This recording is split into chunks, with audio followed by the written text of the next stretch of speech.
E hoje eu vou contar uma história para vocês aqui muito cabulosa de um fantasma que apareceu no meio do cafezal, que a gente vinha voltando para casa do colégio. E essa história é muito cabulosa. O camarada todo de branco, com aquele chapéuzão branco. E eu tô falando grosso assim porque eu tomei o remédio do gato. Oh, oh, oh. E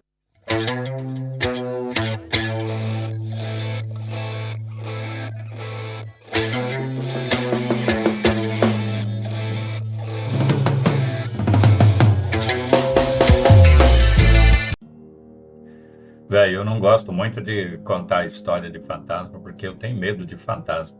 Agora eu vou contar essa história, que essa aí não é uma história que mandaram para mim, essa aí aconteceu comigo e mais dois amigos.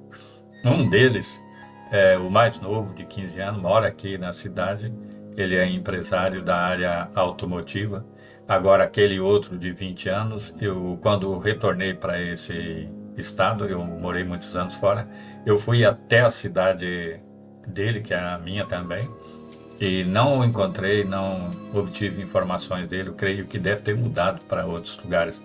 Agora, o garoto está aqui, nessa cidade, eu já fui falar com ele e nós até comentamos essa história. Mas é uma história interessante que ela dá medo para nós três, mas para quem está assistindo eu contar aqui, não vai ficar com medo algum.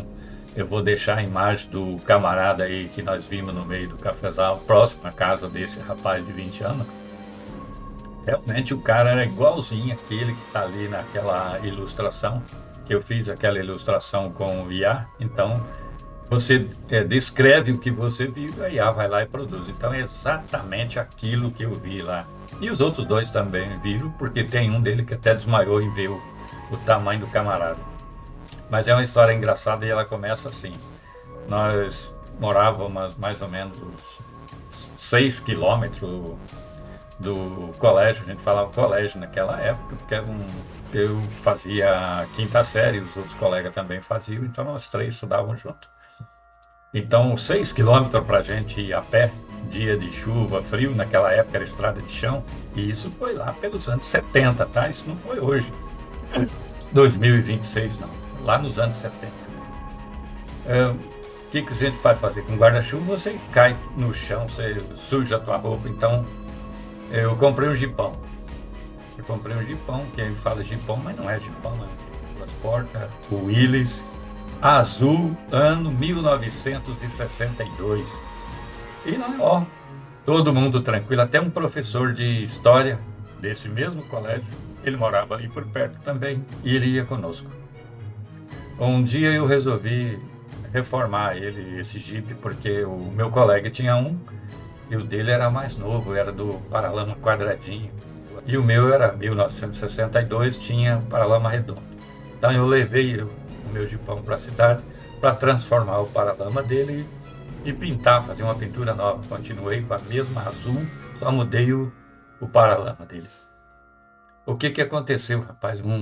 Agora nessa época de junho, julho, época de inverno, ou nessas férias do meio do ano aí, eu coloquei o Jeepão para reformar. E a gente ia a pé e voltava, ia a pé e voltava. E um dia desses aí, rapaz, e nós voltando para casa, o colégio sai depois das 10h30, 22h30. Eu vinha vindo embora, chegando perto da casa desse amigo de 20 anos, que eu não vou citar o nome dele aqui, nem o outro aqui da cidade, eu cito o meu é o José Carlos. Então nós vínhamos descendo e eu vinha à frente, porque estava chovendo, nem guarda-chuva, nem uma capa eu tinha, estava todo molhado. Aquela chuvinha fininha, que o povo chama de molha-bobo. Eu vim na frente ali. Mais ou menos, rapaz, umas 20 para as 11, aquele já estava quase chegando 11 horas. Eu olhei para a esquerda assim, rapaz, aí fez aquela mesma conversa do Scooby-Doo. Tem algo estranho aqui. Eu parei, dei uma olhadinha. Aquele bicho não se mexia. Tava lá, rapaz, aquele negócio com 2,5 metros de altura. E duas malas brancas. Uma branca porque estava dentro de um saco. A gente percebia que a ponta do saco, eu digo saco, aquele saco de açúcar de antigamente, 60 quilos. Aqui no Paraná o pessoal fazia aquilo. Quando ia viajar, pegava aquela mala de fibra, colocava dentro daquele saco. e amarrava a boca do saco e fazia um buraco na parte de cima, horizontal, para pegar a alça da mala e carregar ela quando descia do ônibus, ou sei lá onde que o cara andava com ela.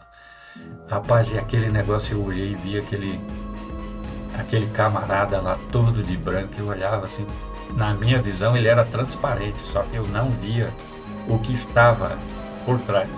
E estava a lua, rapaz, assim, sob as nuvens rala, com aquela chuvinha fina, então dava para ver até o chão, rapaz, até o chão onde o camarada estava de pé ali, com aquelas malas no meio de duas luzes de café, o café grande, quase do tamanho dele.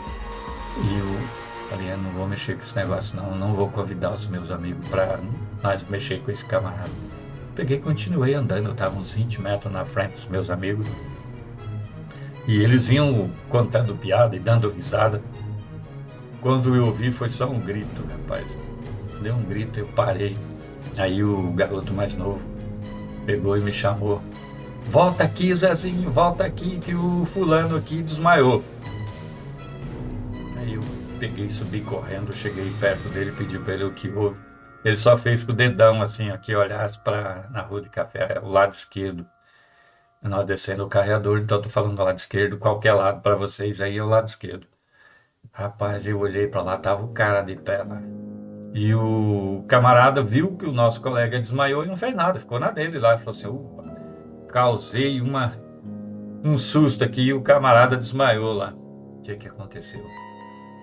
Nós pegamos, um pegou nos dois pés dele, tudo melecado de barro, e o outro pegou nas mãos e vamos arrastando aquele presuntão, rapaz. E o cara, mais ou menos uns 200 metros até a casa dele, e arrastamos lá e levamos lá e chamamos a mãe dele. Quando a mãe dele avistou aquilo, rapaz, aquela situação, a velhinha quase deu um infarto nela, rapaz. Aí já o pai dele já levantou, ele tinha mais um irmão e mais, acho que três irmãs, e veio ali receber o presuntão. Nós colocamos ele num banco que parecia um sofá, que tinha umas almofadas, assim, um banco era de madeira. Colocamos ele lá e a mãe dele pediu informação. O que que houve? Ele entrou em briga? O que que houve com ele? Aí eu relatei a história do camarada branco lá, com aquele chapezão e aquelas duas malas. Aí a senhora pegou, olhou para nós e falou assim: "Olha, vocês dois vão embora para casa.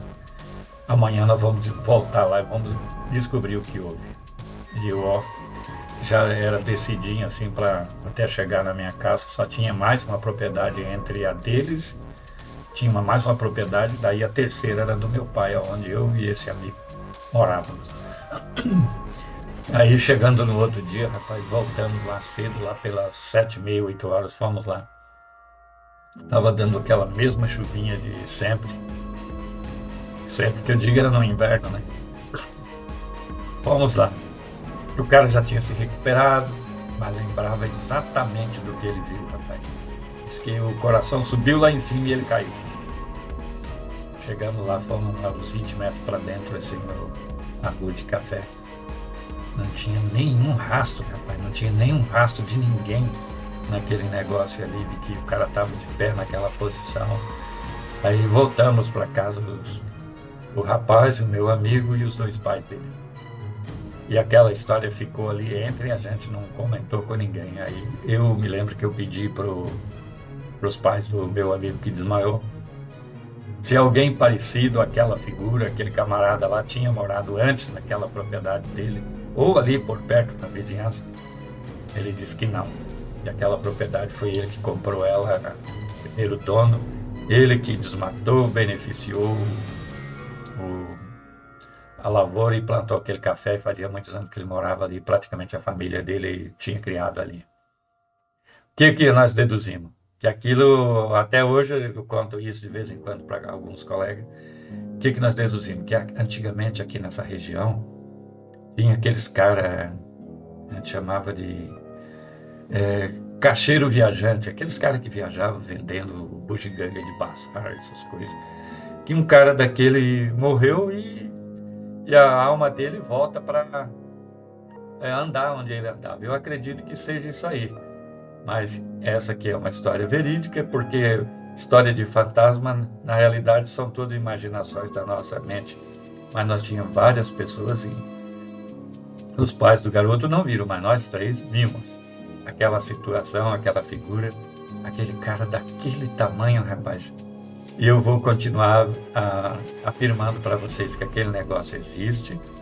Hoje a tecnologia está mostrando que muita conversa de alienígena, naquela época a gente já falava de alienígena, mas hoje tem uma raça, eu vou falar raça de alienígena, e diz que ele fica sistema de plasma. Quando você olha para ele, ele se desfaz aquela figura, recompõe na frente a mesma figura, ele some na tua frente. Então, eu acredito que se for realmente que existe essa raça de alienígena, que é um plasma, pois eu acredito que existe mesmo, que eu vi essa coisa de frente, rapaz. Eu vou continuar com essa mente contando essa história desse alienígena plasma e não mais do fantasma. E eu vou ficando por aqui com esse tipo de histórias. E se vocês gostaram dela, pede aí embaixo aí, ó, conta outra história dessa, que tem várias dessas para contar aqui neste canal do Calango dos Causos Engraçados. Eu sou o Zé Carlos e até o próximo conto.